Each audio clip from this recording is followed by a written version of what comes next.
ایسے لوگوں کے لیے نیچے بچھونا بھی آتش جہنم کا ہوگا اور اوپر سے اوڑھنا بھی اسی کا، اور ظالموں کو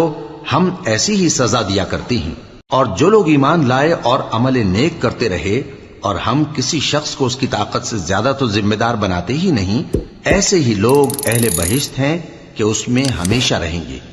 اور جو کینے ان کے سینوں میں ہوں گے ہم سب نکال ڈالیں گے،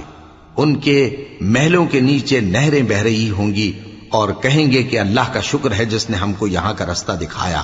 اور اگر اللہ ہم کو رستہ نہ دکھاتا تو ہم رستہ نہ پا سکتے۔ بے شک ہمارے پروردگار کے رسول حق بات لے کر آئے تھے، اور اس روز منادی کر دی جائے گی کہ تم ان اعمال کے صلے میں جو دنیا میں کرتے تھے اس بہشت کے مالک بنا دیے گئے ہو۔ اور اہل بہشت دوزخیوں سے پکار کر کہیں گے کہ جو وعدہ ہمارے پروردگار نے ہم سے کیا تھا ہم نے تو اسے سچا پا لیا،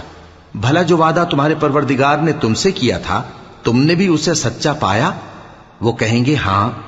تو اس وقت ان میں ایک پکارنے والا پکار دے گا کہ بے انصافوں پر اللہ کی لعنت، جو اللہ کی راہ سے روکتے اور اس میں کجی ڈھونڈتے اور آخرت سے انکار کرتے تھے۔ ان دونوں یعنی بہشت اور دوزخ کے درمیان آراف نام کی ایک دیوار ہوگی، اور آراف پر کچھ آدمی ہوں گے جو سب کو ان کی صورتوں سے پہچان لیں گے، اور وہ اہل بہشت کو پکار کر کہیں گے کہ تم پر سلامتی ہو۔ یہ لوگ ابھی بہشت میں داخل تو نہیں ہوئے ہوں گے مگر امید رکھتے ہوں گے، اور جب ان کی نگاہیں پلٹ کر اہل دوزخ کی طرف جائیں گی تو عرض کریں گے کہ اے ہمارے پروردگار، ہم کو ظالم لوگوں کے ساتھ شامل نہ کیجو۔ اور اہل آراف کافر لوگوں کو جنہیں ان کی صورتوں سے شناخت کرتے ہوں گے پکاریں گے اور کہیں گے کہ آج نہ تو تمہاری جماعت ہی تمہارے کچھ کام آئی اور نہ تمہارا تکبر ہی سود مند ہوا۔ پھر مومنوں کی طرف اشارہ کر کے کہیں گے، کیا یہ وہی لوگ ہیں جن کے بارے میں تم قسمیں کھایا کرتے تھے کہ اللہ اپنی رحمت سے ان کی دستگیری نہ کرے گا؟ تو مومنوں، تم بہشت میں داخل ہو جاؤ، تمہیں کچھ خوف نہیں اور نہ تم کو